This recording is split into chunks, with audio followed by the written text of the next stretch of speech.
Hello everyone, welcome to our channel computer study zone. आज हम बात करने वाले हैं ऑपरेटिंग सिस्टम एंड उसके कुछ टाइप्स के बारे में। सबसे पहले हम बात करते हैं ऑपरेटिंग सिस्टम की। ऑपरेटिंग सिस्टम एक टाइप का सॉफ्टवेयर है जो कंप्यूटर हार्डवेयर एंड सॉफ्टवेयर को मैनेज करता है एंड कंप्यूटर प्रोग्राम के लिए बेसिक सर्विस प्रोवाइड करता है। सभी कंप्यूटर को चलाने के लिए कम से कम एक ऑपरेटिंग सिस्टम का होना बहुत ज़रूरी है। ये एंड यूज़र एंड कंप्यूटर के बीच में इंटरफेस के जैसे वर्क करता है। एंड यूज़र को कंप्यूटर के साथ कम्युनिकेट करने में हेल्प भी करता है। चलिए, ये तो बात हुई ऑपरेटिंग सिस्टम की। अब इसकी कुछ टाइप है, उसके बारे में जानते हैं। ऑपरेटिंग सिस्टम का सबसे फर्स्ट टाइप है batch operating system.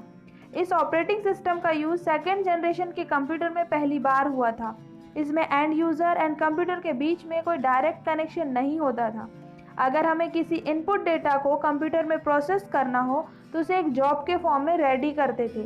Job form का मतलब यहाँ पर है प्रोग्राम से लेकर इनपुट डेटा एंड सभी कंट्रोल इंस्ट्रक्शन, जो एक बंडल के फॉर्म में होते थे।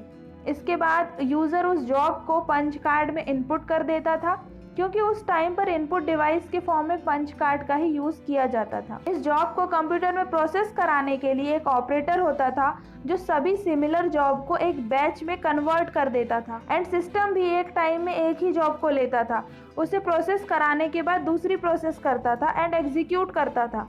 इसी प्रोसेस को यहाँ पर स्पूलिंग कहा जाता था। सो यहाँ पर आप स्पूलिंग का कॉन्सेप्ट समझ सकते हो। जब ये सभी इनपुट प्रोसेस एग्जीक्यूट हो जाती थी तब जाकर ही आउटपुट जनरेट होता था। सो ये था बैच ऑपरेटिंग सिस्टम, जिसमें एक कॉन्सेप्ट आया है स्पूलिंग का, आप उसे समझ सकते हैं। सेकेंड टाइप है मल्टी प्रोग्रामिंग ऑपरेटिंग सिस्टम। अगर मेन मेमोरी में एक से ज़्यादा प्रोग्राम या प्रोसेस एग्जीक्यूट होने के लिए रखा जाता है तो उसे मल्टी प्रोग्रामिंग कहा जाता है। जब भी कोई प्रोसेस कंप्यूटर में रन होती है तो उसे सीपीयू टाइम के अलावा इनपुट आउटपुट टाइम की भी रिक्वायरमेंट होती है। जब भी कोई प्रोसेस इनपुट आउटपुट या अदर इवेंट परफॉर्म कर रही होती है उस टाइम पर सीपीयू क्या करता है, कॉन्टेक्स्ट स्विचिंग कर लेता है एंड मेन मेमोरी में ही जो अदर प्रोसेस होती है उन्हें चलाने लगता है। इससे क्या होता है, सीपीयू कभी आइडियल स्टेट में नहीं जाता और जो बाकी की प्रोसेस होती है उन्हें भी एग्जीक्यूट होने के लिए वेट नहीं करना पड़ता। तो ये हो गया multi programming operating system. Third जो टाइप है वो है मल्टीटास्किंग ऑपरेटिंग सिस्टम। ये एक टाइप से मल्टी प्रोग्रामिंग का ही कॉन्सेप्ट है, बट इसमें क्या होता है, टाइम शेयरिंग का एक नया कॉन्सेप्ट ऐड हो जाता है। इस टाइम शेयरिंग का कॉन्सेप्ट जो है, इसे समझते हैं। सभी प्रोसेस को फिक्स टाइम पीरियड के लिए एग्जीक्यूट किया जाता है।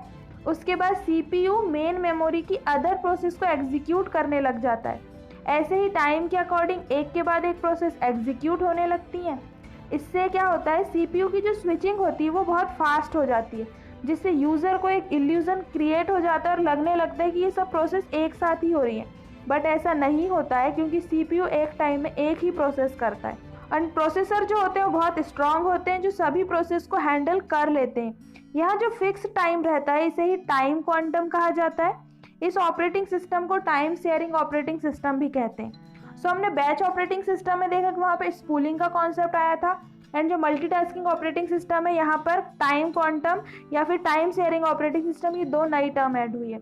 अब ऑपरेटिंग सिस्टम का जो फोर्थ टाइप है वो है distributed operating system. Distributed operating system में क्या होता है, डिफरेंट कंप्यूटर किसी नेटवर्क के थ्रू इंटरकनेक्ट होकर एक दूसरे से टास्क शेयर करते हैं, तो उसे डिस्ट्रीब्यूटेड ऑपरेटिंग सिस्टम कहा जाता है। ये जो ऑपरेटिंग सिस्टम होता है ये real time application and multiple user service के लिए कई सेंट्रल प्रोसेसर का यूज़ करता है। इसमें डिफरेंट कम्युनिकेशन लाइन का यूज़ किया जाता है कम्युनिकेशन के लिए। जैसा कि इसका नाम ही डिस्ट्रीब्यूट है, तो इसमें सिर्फ सीपीयू और मेमोरी ही शेयर नहीं होती, बाकी सारी चीज़ें शेयर की जाती हैं।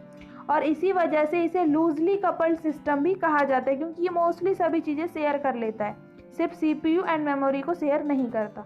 इस ऑपरेटिंग सिस्टम की अगर से हम टाइप की बात करें तो ये दो टाइप का होता है, client server system and second है पीयर टू पीयर सिस्टम। सो यहाँ पर 4 टाइप के ऑपरेटिंग सिस्टम के बारे में हमने डिस्कस किया। अब जो रिमेनिंग जो ऑपरेटिंग सिस्टम के टाइप है उसे हम नेक्स्ट वीडियो में कवर करेंगे। आई होप कि वीडियो आपको अच्छा लगा हो। इसे जल्दी से लाइक कर दीजिए, शेयर कर दीजिए। चैनल को अभी तक आपने सब्सक्राइब नहीं किया तो चैनल को सब्सक्राइब कर लो।